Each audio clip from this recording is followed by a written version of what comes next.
이진숙 방송통신위원장에 대한 탄핵소추안은 기각됐습니다. 탄핵 174일 만으로 180일 내에 탄핵 심판을 해야 한다는 법 규정을 불과 엿새 남기고 이뤄진 선고입니다. 주문, 이 사건 심판 청구를 기각한다. 핵심 쟁점은 2인 체제의 방통위가 공영방송 이사 선임안을 의결한 행위가 적법했는지 여부입니다. 재판관 8인 중 김영두 재판관 등 4명은 법상 제적위원은 방통위에 적을 두고 있는 위원을 의미하는 것인 만큼 법 위반에 해당하지 않는다고 봤습니다.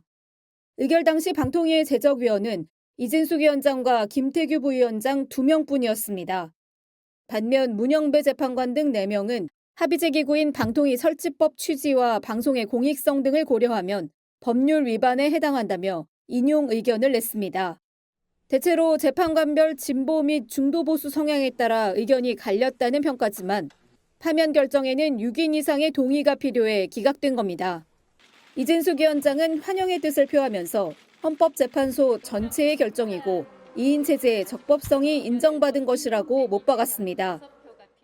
2명의 상임위원들만으로도 필요한 업무를 행정부에서 하라 하는 것이 적법하다. 이런 의견을, 이런 판단을 헌법재판소에서 했고. 이 위원장은 지상파 제어가 등 쌓여있는 현안들을 하나씩 처리하겠다는 의지를 보였습니다. 또 국회에는 공석인 3인의 방통위원도 조속히 추천해달라고 했지만 최근 전국 상황을 고려하면 당장 5인 체제 복원은 쉽지 않아 보입니다. 헌법재판소가 이진숙 방송통신위원장 탄핵안을 기각하자 국민의힘은 당연한 의결이라고 강조했습니다. 무리한 탄핵 소추를 한 더불어민주당은 책임을 반드시 져야 한다며 공세 수위를 높였습니다. 언론 장악 기도의 시작점이 바로 방통위원장 탄핵이었습니다. 히틀러가 집권하자마자 선전장관 개별수가 처음 한 일이 언론사 통폐합이었습니다. 대통령실도 방통위가 제 기능을 회복해 산적한 현안을 잘 처리하길 기대한다며 환영의 뜻을 밝혔습니다. 국민의힘은 남은 탄핵 심판도 속도를 내줄 것을 강력하게 촉구했습니다. 현재 헌재에는 윤석열 대통령과 최재해 감사원장, 박성재 법무장관 탄핵 심판 사건을 비롯해 국회가 무더기 의결한 탄핵 심판이 남아있는 상황입니다. 야권은 헌재 결정에 깊은 유감을 표했습니다. 야당 과방위원들은 기자회견을 열어 재판관 4명은 인용이었다면서 여전히 방통위 2인 체제 의결에 대한 법원의 효력정지 결정은 그대로 유지되고 있다는 점을 강조했습니다. 직무 복귀하는 이진숙 위원장은 경거망동하지 마십시오.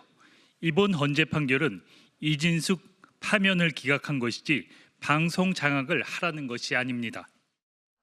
이어 방통위가 2인 체제로 직무에 나선다면 다시 엄중한 책임을 묻겠다고 밝혔습니다.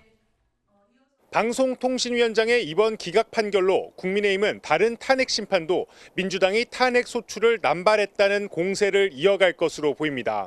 야권이 무리한 탄핵 소추 승리로 이런 것도 우려가 되는데 기각 결정 이후에서 어떻게 될 거라고 보시는지?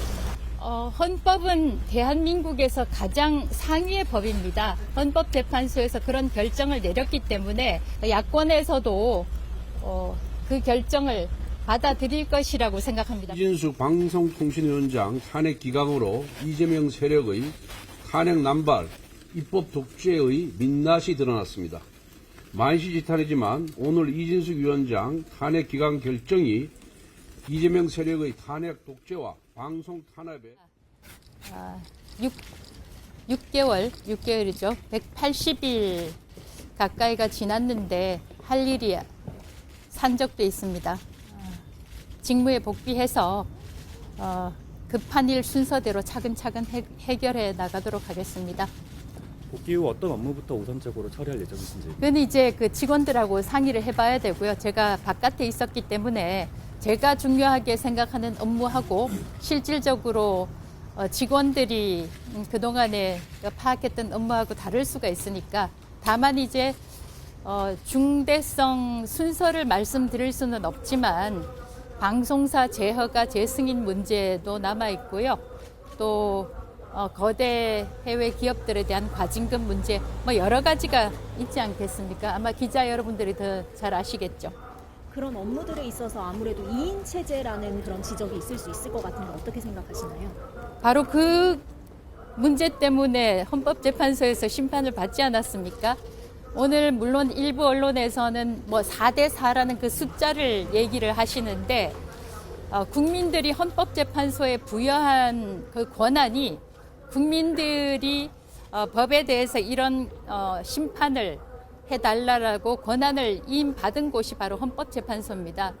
그 숫자가 4대4든 5대3이든 탄핵에 관련해서 인용되기 위해서는 6표가 필요하고 그 6표가 충족되지를 못했습니다. 그래서 숫자가 4대4든 5대3이든 기각 판단이 났고 이 기각 판단은 헌법재판소 전체의 뜻입니다.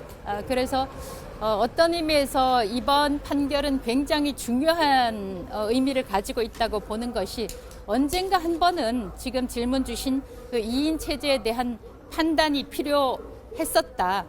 이번에 제가 헌법재판소에 가지 않았다 하더라도 언젠가는 한번 이슈가 될 뻔했다라는 생각을 합니다. 그리고 이번에 헌법재판소가 아주 깔끔하게 정리를 해주셨다. 2인 체제는 적법한 것이다. 그리고 국회에서 어떤 이유로든 어깃장을 나서 상임위원을 임명을 하지 않을 때 행정부가 제대로 기능을 할 수가 없습니다. 그런 일이 다시는 되풀이되지 않도록 두 명의 상임위원들만으로도 필요한 업무를 행정부에서 하라 하는 것이 적법하다. 이런 의견을, 이런 판단을 헌법재판소에서 했고 다시는 국회에서 이런 일을 반복하지 않게 되어서 저는 개인적으로 참 보람이 있던 사건이었다라고 생각을 합니다. 박문진 이사가 지금 집행정지 상태인데 앞으로 어떻게 풀어나가실 예정이신가요? 그건 차츰차츰 말씀드릴 기회가 있다고 생각이 됩니다. 예.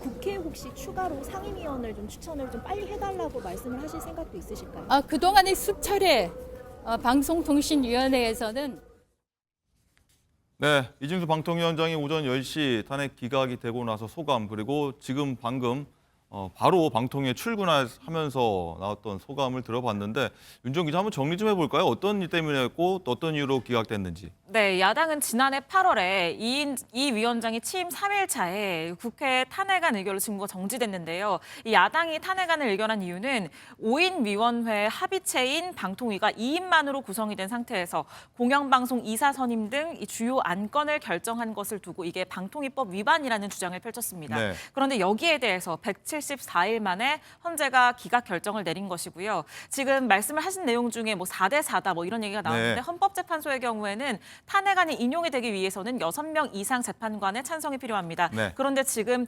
4명의 반대로 기각이 된 것이고 그 부분에 대해서 이제 이진숙 방통위원장은 헌재가 2인 체제가 적법하다고 깔끔하게 판단을 한 것이다. 이렇게 방금 출근길에서 이야기를 했습니다. 네, 자 김종필 행정관님 뭐 시간이 얼마 없습니다. 짧게 여기에 대한 코멘트 부탁드립니다. 일단 뭐 저는 헌재 결정을 따라야 한다고 생각을 합니다만 매우 유감스럽다는 생각을 할 수밖에 없는 게요. 저는 행정 독재가 가능한 발판을 마련해줬다. 그러니까 대통령이 야당이 추천한 사람들을 임명하지 않고 있으면 그 2인을 가지고 대통령 마음대로 방송을 통제할 수 있는 길을 열어줬다는 측면에서 좀 매우 유감스럽고요. 앞으로라도 입법부 차원에서 또 2인 체제에 대한 어떤 대안적인 방안들을 만들어서 이런 일들이 앞으로는 발생하지 않도록, 그리고 대통령이 월권을 행사할 수 없도록 만드는 절차, 이런 것이 좀 필요하다고 생각을 합니다. 알겠습니다.